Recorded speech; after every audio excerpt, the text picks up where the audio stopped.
Assalamualaikum warahmatullahi wabarakatuh. Anak-anak kelas 8 yang saya sayangi, pertemuan hari ini adalah materi seni budaya bab terakhir, yaitu bab pantomim. Bab 4 yaitu bermain pantomim. Sebelum masuk ke bab yang terakhir, perlu saya ketahui setelah materi ini selesai, nanti akhir dari November, kemungkinan tanggal berapa itu 5 atau berapa itu diadakan PAS.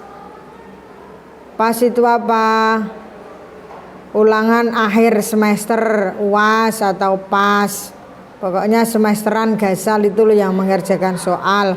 Khusus untuk seni budaya, anak-anak saya kasih kisi-kisinya soalnya, yaitu saya ambilkan dari bab 3 dan 4. Saya ulang, anak kelas 8, kisi-kisi dari materi seni budaya saya ambilkan dari bab 3 dan 4. Bab 3 kemarin tentang bab tari, sekarang bab 4 mengenai bermain pantomim. Kemarin bab 3 sudah saya kasih jawaban latihan-latihannya, kamu baca, kamu pelajari. Usahakan jangan remedi karena soalnya saya ambilkan dari bab 3 dan 4. Dan sudah saya kasih kunci jawaban dan saya bahas kemarin. Jadi anak-anak nilainya harus minimal itu 68. Paham nggih? Sekarang masuk bab 4 yaitu bermain pantomim. Apa yang dimaksud dengan pantomim? Pantomim adalah sebuah pertunjukan yang tidak menggunakan bahasa verbal atau tanpa suara apa-apa. Anak-anak kan sudah pernah lihat pergelaran atau pertunjukan itu loh, ada 1 orang atau 2 orang di depan yang wajahnya dikasih putih-putih. Wajahnya dikasih bedak yang putih, kemudian dia bercerita menggunakan tangan dan indranya, bisa mata, bisa tangan, bisa anggukan kepala tapi tanpa ada suara yang dikeluarkan, hanya gerakan-gerakan. Sudah pernah lihat toh? Itu yang namanya pantomim. Kemudian teknik dasar bermain pantomim itu ada 4. 1. Improvisasi. 2. Kemampuan indera. 3. Sikap tubuh dan ekspresi wajah. 4. Emosi. Keterangannya, apa yang dimaksud improvisasi itu kamu lihat di halaman 53. 54 di situ jelas ada gambarnya, ada pantomim tunggal, ada pantomim berpasangan, jelas di situ. Kemudian macam-macam dari pantomim ini ada 3, ada pantomim tunggal, berpasangan dan kelompok. Ada nek tunggal ya 1 orang, berarti dia di depan memperagakan suatu tema dengan 1 orang, nek berpasangan 2, nek kelompok lebih dari 2. Kemudian teknik menyusun pantomim itu ada 4. 1. Menentukan ide cerita, ide gagasan yang akan diperankan itu apa. Kedua, menyusun sinopsis cerita, rangkuman dari ceritanya itu apa. Ketiga, menulis naskah ceritanya, kalau sudah dirangkum kemudian ditulis. Kemudian yang keempat, yang terakhir adalah mereaksikan naskah yang telah ditulis atau mempraktekkan, ya, mempraktekkan di depan yang telah ditulis tadi. Kemudian sukses dan tidaknya pantomim itu tergantung dari yang membawakan. Kalau kamu di depan gak memperagakannya tidak sesuai dengan tema, otomatis penontonnya nanti akan kabur satu karena tidak menarik.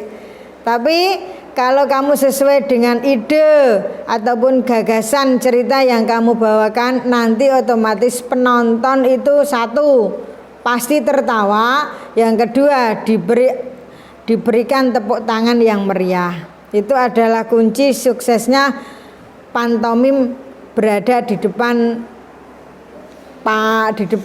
audien atau di depan para peserta yang melihatnya. Itu yang mengenai pantomim. Sekarang langsung saya masuk ke uji kompetensi 4.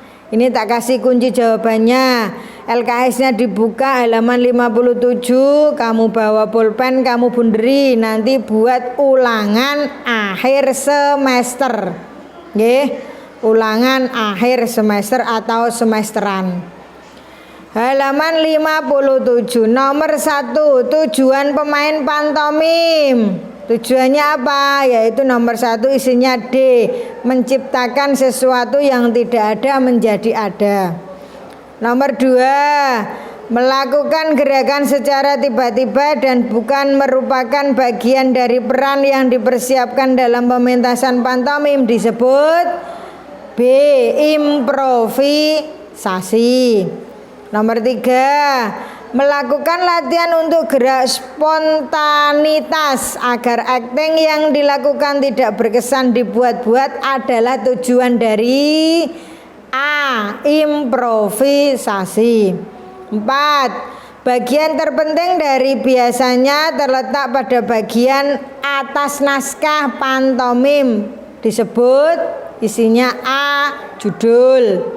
Nomor 5, jalan cerita, disebut alur. Tujuan adanya konflik adalah A, agar tidak membosankan. 7, tokoh pembantu dalam pantomim disebut tritagonis. 8, awal perkembangan pantomim tokohnya siapa? Aristoteles. 9, gerakan mondar-mandir memegang dagu disertai dengan wajah menoleh-menoleh. Itu adalah mimik dari seorang pantomim, menggambarkan wajahnya adalah keadaan bingung. Nomor 10, dapat menciptakan sesuatu yang tidak ada menjadi sesuatu yang ada. Dalam pantomim disebut gerak. Berikut yang dilakukan dalam improvisasi, kecuali adalah isinya alur cerita. 12, agar suasana sedih dapat melarutkan penonton, sebaiknya menggunakan titik-titik apa isinya? Dengan tempo pelan. Konflik dalam pantomim disebut klimaks. Penggunaan rias pada pantomim biasanya menggunakan apa? Bedak putih pada muka. Ekspresi gembira pantomim biasanya tersenyum. 16, dialog antar pemain pantomim dalam pertunjukan ditunjukkan melalui isinya apa? Mimik dan gerak. Perhatikan nomor 17, ada seorang pantomim, berarti itu menunjukkan apa itu? Kalau tertawa berarti apa? Senang. 18, karakter tokoh yang tidak wajar dan satiris cenderung disebut karikatural. 19, ada penggambaran semua kegiatan. Menurut tokoh siapa itu pengertian pantomim dari Rendra. 20, penggunaan kaos dan celana ketat pada penampil pantomim bertujuan untuk kelenturan. Nomor 21, latihan dasar bermain pantomim. Tadi apa saja? Improvisasi, sikap tubuh, dan emosi. Berarti isinya nomor 1, 3, 4. 1, 3, 4 adalah D. Nomor 22, Teknik yang diperlukan dalam menyusun pantomim tadi ada 4. Berarti nomor 1 apa? Menentukan ide, betul. Menyusun sinopsis, betul.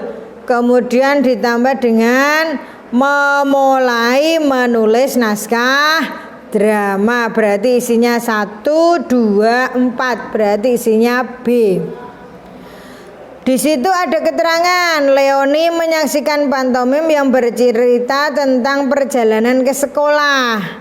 Berarti merupakan sumber pantomim berdasarkan apa?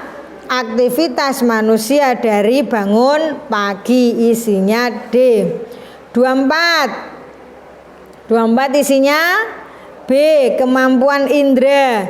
Nomor 25 isinya C, improvisasi. Sekarang yang B, siap-siap diisikan, saya dikte nggih. B nomor 1 isinya serba isyarat. Nomor 2 isinya pun dereng Mesir kuno dan India. Mesir kuno dan India. Nomor 3 isinya pantomim tunggal. Nomor 4 berpasangan. Nomor 5 Italia. Nomor 6 putih. Nomor 7 ritual keagamaan. Nomor 8 aktivitas manusia. Nomor 9 aktivitas yang berhubungan dengan situasi alam. Yang terakhir nomor 10 adalah merevisi naskah. Saya ulang anak-anak, untuk materi ulangan akhir semester saya ambilkan dari bab 3 dan bab 4. Bab 3 kemarin tari, latihannya sudah saya bahas, kamu pelajari. Yang bab 4 tadi pun sudah saya bahas, kamu pelajari. Saya ambilkan dari situ, jumlahnya 50 pilihan ganda. Ya, jangan sampai remedi. Kalau nilainya 68 berarti pas, kalau di bawah 68 berarti remedi. Untuk tugas hari ini saya kasih tugas 2 saja, halaman 60. Kamu buka halaman 60 yang B, nomor 1 dan nomor 2. Sudah paham? Nggih? Tidak saya ulang lagi, sudah paham? Berarti anak-anak nanti bisa belajar dari bab 3 dan bab 4. Untuk ulangan akhir semester halaman 61 kamu cari jawabannya sendiri. Yang bab 3 dan 4 kan sudah tak kasih jawabannya. Terima kasih. Pertemuan hari ini selesai. Jangan lupa anak-anak di rumah belajar. Pesan Bu Mundrika yang terakhir adalah jangan sampai remedi. Nilainya harus 68. Terima kasih. Assalamualaikum warahmatullahi wabarakatuh.